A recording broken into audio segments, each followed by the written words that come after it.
Ah, si j'étais riche, quizy, quizy, quizy, quizy, quizy, quizy, quizy, quizy. Tous les jours, je quizy, quizy, quizy. Ah, si j'étais riche, moi, allez! Coupé.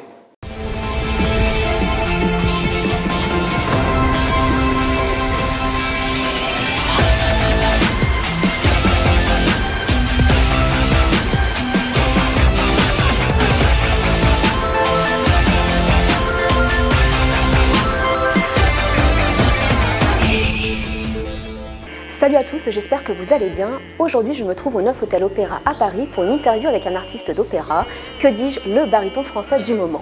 Si je vous dis opéra, Broadway, chansons populaires du monde, jazz, le tout avec beaucoup d'énergie, de joie de vivre et d'humour, vous me répondrez un concert de David Serrero bien sûr.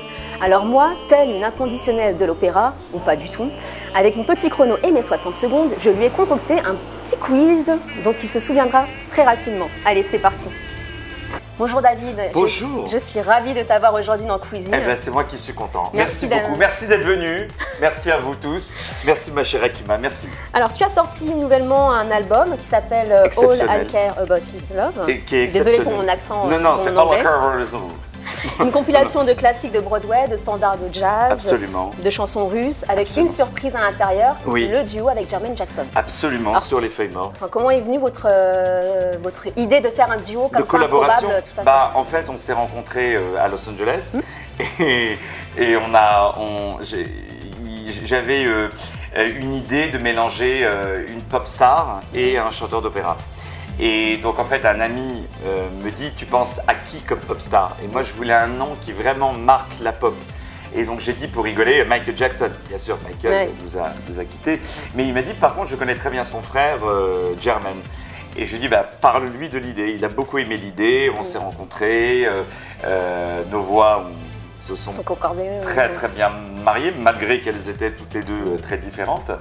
Et on a même fait un spectacle à Paris, on a fait une tournée en France, on a fait un album complet, et donc ce duo, les Feuilles Mortes, puisqu'à la base c'était... on a mélangé, j'ai pensé que c'était bien de mélanger une version hybride, hybride, nouveau mot, de la version anglaise et de la version française. Bah justement avec ça, le fait de dénoter comme ça cette image qu'on a de l'opéra, c'est ce que tu cherches en fait à démocratiser un peu la culture musicale. Oui, en fait, moi je suis plus passionné par les gens que je dirais même par la musique. Et en fait, c'est une façon pour moi de chanter, une façon d'exprimer mon amour pour les gens. Et plus je chante de styles différents, plus je touche des gens différents, plus j'ai envie de rencontrer des publics différents et surtout de travailler d'autres musiques. C'est extrêmement enrichissant d'un point de vue vocal, d'un point de vue d'humain, de relationnel, etc. Il n'y a pas eu des accrochages avec d'autres chanteurs d'opéra, le fait que tu fasses venir un large public comme ça, que tu mélanges deux styles différents, c'est pas non, jamais, et au contraire, j'ai même plutôt été félicité d'avoir ouvert un peu. Bon, il y en a eu d'autres aussi qui ont fait ça. Mais en fait, c'est une envie, vraiment c'est une envie sincère. Et puis surtout, je ne connais pas un chanteur qui écoute 7 jours sur 7, 24 heures sur 24 que de l'opéra. Ils écoutent tous d'autres musiques, ils aiment tous chanter d'autres musiques. Mais il y a toujours cette peur parce que dans l'opéra, on ne dépend pas forcément du public. On dépend de la décision du directeur de l'opéra de nous engager. Tandis que là, on est directement, si je peux dire, en relation avec le public. Donc voilà, donc au contraire, et même le fait pour moi de chanter d'autres répertoires, lorsque je reviens après à l'opéra, je reviens avec des idées plus fraîches, plus dynamiques, et à la fin, je crois qu'on s'entend même plus à force d'être tout le temps dans la même chose. C'est important, je pense, Tu modernises comme ça l'opéra et les gens qui ont une mauvaise appréhension de l'opéra. Absolument. De toute façon, l'opéra n'a pas besoin de moi pour se démocratiser, mais je fais... Tu participes au moins. Oui, je fais surtout moi, je pense à moi en premier, je dirais, parce que j'aime vraiment ces autres musiques et puis j'ai grandi en étudiant toutes ces musiques. Avant de l'opéra, je chantais du Broadway, avant de chanter Broadway, je faisais du jazz, et avant ça, je faisais de la pop, avant ça, je faisais même du rock. Donc, Et dans le futur, tu souhaites faire quoi ? De la house. Non, je sais pas, pourquoi pas un jour travailler même avec un DJ, parce que ce sont un peu les nouveaux musiciens. Il y a 10 ans, je me souviens, on disait « Ah, c'est de la musique par ordinateur ». Non, c'est à la mode, tout le monde. Et aujourd'hui, les DJ sont considérés comme des vrais musiciens. Et d'ailleurs, je souhaite à beaucoup de chanteurs d'opéra un 10e de la réussite de certains DJ. Je pense notamment à David Guetta, à d'autres, etc. Mais à Bob Sinclair, etc. Et bon, moi je trouve tout ça toujours beau, par exemple des DJ qui rassemblent autant de gens à danser, etc.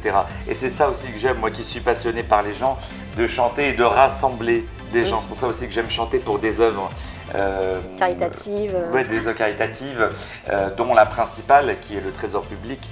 Et donc, d'ailleurs, je donne 75% de tous mes cachets. C'est important de donner. Voilà. Et sinon, d'ailleurs, j'ai des concerts bientôt au profit d'une association qui me tient à cœur, qui s'appelle l'Association pour le bien-être de David et Hakima. Donc, n'hésitez pas à envoyer vos dons. C'est une association lucrative, mais sans but. Sans but lucratif. Il n'y a aucun but. C'est lucratif. Voilà. Et voilà. Et si ma voix peut amener un peu de joie, de bonheur, même quand je vais chanter dans des hôpitaux pour des enfants malades, c'est très enrichissant. Vraiment, j'ai un métier vraiment extraordinaire qui permet de rencontrer, comme toi, de rencontrer des profils très différents. Ça va de chanteurs exceptionnels à... Bon David, tu sais que notre émission Quizy n'est rien sans son sprint minute. Alors tu as 60 secondes top chrono pour répondre à un maximum de questions qui sont sans queue ni tête. Comme disaient les Allemands, ni poisson ni viande. Ni poisson ni viande. Je sais pas d'où ils sortent ça. Je sais pas de l'intérêt, mais... Bon, il n'y a rien de bien compliqué. On va voir. Allez, vas-y, balance, je suis prêt. T'es prêt? Oui. C'est parti, top chrono. C'est parti, attention. David, si je te dis bonjour, hello, hola, guten, ciao, dobry den, tu comprends rien. Si. Tu me réponds? Je te prends avec plaisir. Quel autre métier aurais-tu voulu faire, David? Avocat ou médecin. Ta devise dans la vie? Ta devise, donne le meilleur de toi-même. D'accord. Que chantes-tu sous la douche, pardon? Ah, si j'étais riche. Quel cauchemar... Qui est d'ailleurs sur l'album, pardon. Quel cauchemar récurrent fais-tu? Celui qu'un jour tout s'arrête. Si tu as dû prendre un pseudo, si tu devais prendre un pseudo, lequel choisirais-tu? Hakima. Peux-tu nous chanter la première chanson qui te passe par la tête? Ah, si j'étais riche. Ton juron préféré? Mon juron préféré, bah dites bien. Es-tu riche? Riche de cœur. Ton dernier texto que tu as envoyé? Tu peux passer à la maison? À qui? À mon attaché de presse. Top chrono. Ça a mis du temps avec les questions. J'ai dû perdre au moins une minute. Hein. Je sais pas pour vous. Et je sais pas pourquoi, mais il y a beaucoup de « Ah, si j'étais riche ». Oui, je sais pas pourquoi. Non, mais c'est vraiment un titre que j'aime beaucoup dans l'album. Et en fait, c'est un titre que j'ai chanté pratiquement à tous mes concerts. Et c'est un peu le titre qui a été qui est toujours d'ailleurs un peu ma chanson signature et que j'ai chanté un peu partout. Et que tu gardes maintenant? Ouais, en Russie, en Angleterre, aux États-Unis.